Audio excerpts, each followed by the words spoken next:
Friend, स्वागत है आप सभी का हमारे चैनल जीएस स्टडी गार्डन पर। आज हम लोग गणित शिक्षण का प्रैक्टिस सेट नंबर 5 करने वाले हैं। चलिए वीडियो शुरू करते हैं। वीडियो अच्छा लगेगा तो लाइक कर दीजिएगा। अगर आप लोग अभी तक हमारे चैनल को सब्सक्राइब नहीं किए हैं तो प्लीज़ चैनल को सब्सक्राइब कर लीजिएगा। चलिए यहाँ से देखते हैं, पहला प्रश्न स्टार्ट है यहीं से 31 से। गणित के शिक्षण अधिगम पर निम्नलिखित में से किसका प्रभाव होने की संभावना न्यूनतम है? गणित के शिक्षण अधिगम पर कह रहा है किसका प्रभाव जो है होने की संभावना न्यूनतम है। फर्स्ट दिया है मूल्यांकन के कारण छात्रों के आत्मविश्वास पर प्रभाव पड़ने के तरीकों की जानकारी होना। सेकंड दिया है छात्रों के गलत उत्तरों के पूरे हल देना। थर्ड दिया है प्रतिपुष्टि की गुणवत्ता में वृद्धि। फोर्थ दिया है मूल्यांकन के परिणामों के प्रयोग से शिक्षण में परिवर्तन करना।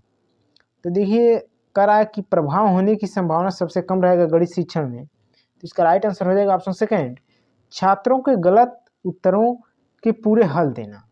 तो देखिए गणित शिक्षण अधिगम में बच्चों को जो है गलत उत्तरों के पूरे हल देने की संभावना न्यूनतम है। ऑप्शन सेकंड इसका राइट आंसर हो जाएगा। चलिए नेक्स्ट देखते हैं। कह रहा है रोहित ने अनुभव किया कि वर्ग एक चतुर्भुज और एक आयत दोनों ही है। वह वैन हिल के मानस चिंतन के कौन से चरण पर है? वैन हिल से हमेशा क्वेश्चन आता है मैथ पेडागोजी में, तो इसको आप लोग ध्यान दीजिएगा। फर्स्ट दिया है स्तर 2, सेकंड दिया स्तर 3, थर्ड दिया स्तर 0, फोर्थ दिया स्तर फर्स्ट। तो देखिए इसका राइट आंसर हो जाएगा ऑप्शन फर्स्ट स्तर 2 संबंध। चलिए नेक्स्ट देखते हैं। करा किन्हीं दो पूर्ण संख्याओं का योग एक पूर्ण संख्या होता है।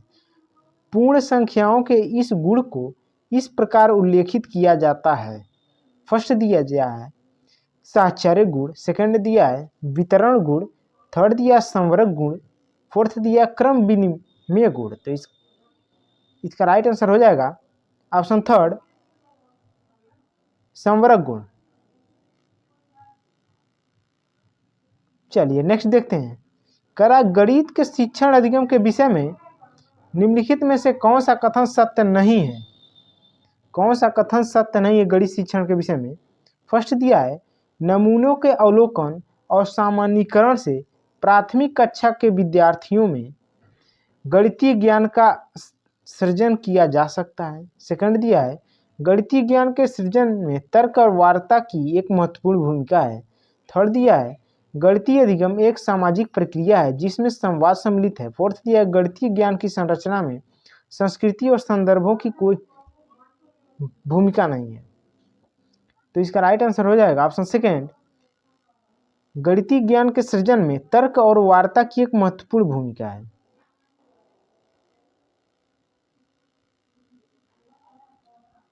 चलिए नेक्स्ट देखते हैं।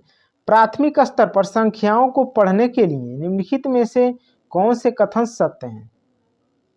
संख्याओं को पढ़ने के लिए कह रहा है ये दिया है संख्याओं की अंतर्दर्शी समझ को प्रोत्साहित किया जाना चाहिए। बी दिया है संख्याओं को लिखना अनुक्रम में पढ़ना चाहिए। सी दिया है गणना से पहले संख्याओं को संख्यांक रूप में लिखना सिखाना चाहिए।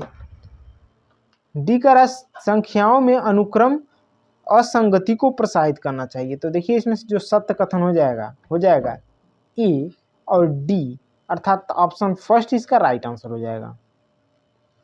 चलिए नेक्स्ट देखते हैं। कह रहा है प्राथमिक स्तर पर गणित पढ़ाने के लिए निम्नलिखित में से कौन सा पहलू अत्यंत महत्वपूर्ण है? ये दिया है उच्चतर पढ़ाई और रोजगार के लिए तैयार करना, फर्स्ट वाला। सेकंड दिया है प्रौद्योगिकी के लिए प्रोत्साहन और तैयारी कराना। थर्ड दिया है गणित को बच्चों के जीवन के अनुभवों का भाग बनाना। फोर्थ दिया है परिकलन में परिशुद्धता विकसित करना। तो देखिए प्राथमिक स्तर पर गणित पढ़ाने के लिए कह रहा है कौन सा पहलू अत्यंत महत्वपूर्ण होगा, तो हो जाएगा ऑप्शन थर्ड गणित को बच्चों के जीवन के अनुभवों का भाग बनाना। चलिए नेक्स्ट देखते हैं। कह रहे गणित की प्रकृति के विषय में निम्न में से कौन सा कथन सत्य नहीं है? फर्स्ट दिया है प्राथमिक स्तर पर गणित प्रत्यक्ष और कल्पना की आवश्यकता नहीं है। सेकंड दिया गणित में विचारों के सही संचारण के लिए विशेष शब्दावली का प्रयोग होता है। थर्ड दिया है गणितीय ज्ञान की संरचना में तर्क कौशल महत्वपूर्ण है। फोर्थ दिया है गणितीय संकल्पनाओं की प्रकृति श्रेणीबद्ध है।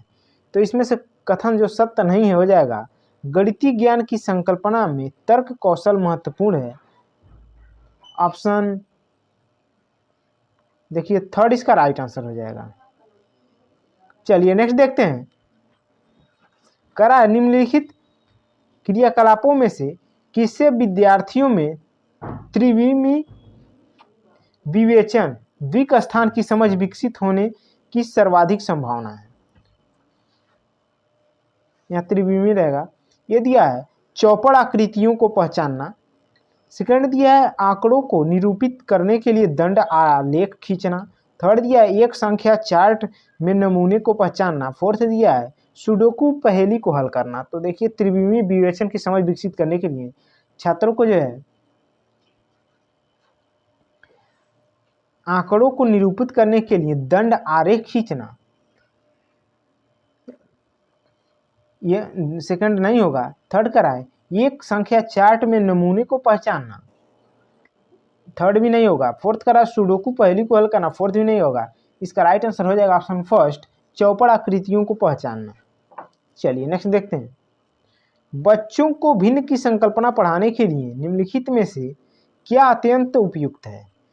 फर्स्ट दिया है संख्या चार्ट, सेकेंड दिया है क्विजिनियर छड़ें, थर्ड दिया है गिनतारा, फोर्थ दिया है जियो बोर्ड। तो इसका राइट आंसर हो जाएगा ऑप्शन सेकेंड क्विजिनियर छड़ें। चलिए नेक्स्ट देखते हैं। करा निम्नलिखित कथनों में से किसमें संख्या 3 का प्रयोग क्रम सूचक भाव में हुआ है। फर्स्ट दिया है प्रत्येक समूह में 3 टीम सदस्य हैं। सेकंड दिया है इस डिब्बे में 3 पेंसिलों के कई समूह हैं। थर्ड दिया है मैं इस इमारत की तीसरी मंजिल पर रहता हूँ। फोर्थ दिया है इस घर में 3 कमरे हैं। तो देखिए क्रम सूचक भाव करा कौन सी संख्या 3 का प्रयोग क्रम सूचक भाव में हुआ। तो इसका राइट आंसर हो जाएगा ऑप्शन सेकेंड इस डिब्बे में 3 पेंसिलों के कई समूह हैं। चलिए नेक्स्ट देखते हैं। करा शुद्ध कथन को पहचानिए। फर्स्ट करा है परिमाप और क्षेत्रफल का मात्रक समान होता है। सेकंड करा है किसी आकृति का आकार उसके परिमाप का निर्धारण करता है। थर्ड करा है यदि 2 आकृतियों का क्षेत्रफल समान है तो उनका परिमाप समान होगा। फोर्थ दिया है यदि 2 आकृतियों का परिमाप समान है तो उनका क्षेत्रफल समान होगा। तो शुद्ध कथन जो इसमें हो जाएगा आपका सेकंड किसी आकृति का आकार उसके परिमाप का निर्धारण करता है। ऑप्शन सेकेंड इसका राइट आंसर हो जाएगा। चलिए नेक्स्ट देखते हैं। करा गणितीय पाठ्यक्रम के संबंध में शुद्ध कथन को पहचानिए। तो देखिए फर्स्ट दिया है समझ को बेहतर करने के लिए ऋणात्मक संख्याओं की संकल्पनाओं का परिचय प्राथमिक स्तर पर देना चाहिए। तो देखिए सेकंड भी देख लेते हैं। क्षेत्रफल मापन की संकल्पना का परिचय केवल उच्च प्राथमिक स्तर पर देना चाहिए। तो देखिए सेकंड तो होगा ही नहीं। थर्ड का राय बीजगणितीय विचारों की नींव प्राथमिक स्तर पर डाली जानी चाहिए। तो ये भी थर्ड भी नहीं सही है। फोर्थ का राय भिन्नों की संकल्पना का परिचय केवल जो कि निगेटिव वर्ड होता है। तो 3, 4 भी नहीं होगा। ऑप्शन फर्स्ट इसका राइट आंसर हो जाएगा। चलिए लास्ट क्वेश्चन देखते हैं। कह रहा है प्राथमिक स्तर पर त्रिभुजों की अवधारणा का परिचय देने के संबंध में शुद्ध कथन को पहचानिए।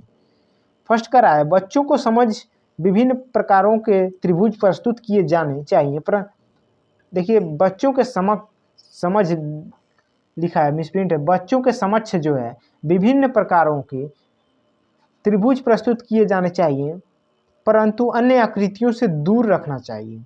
तो देखिए तो अन्य आकृतियों से दूर रखना चाहिए फर्स्ट होगा ही नहीं। सेकंड का है बच्चों के समक्ष सभी प्रकार के त्रिभुज और अन्य आकृतियां भी प्रस्तुत करनी चाहिए। थर्ड कर रहा है सबसे पहले त्रिभुज की परिभाषा की बात कर रहा है। तो थर्ड नहीं होगा। फोर्थ कर रहा है संभ्रांति से बचने के लिए बच्चों को केवल निगेटिव वर्ड। फोर्थ भी नहीं होगा। ऑप्शन सेकंड इसका राइट आंसर हो जाएगा। वीडियो देखने के लिए आप लोगों का बहुत बहुत धन्यवाद।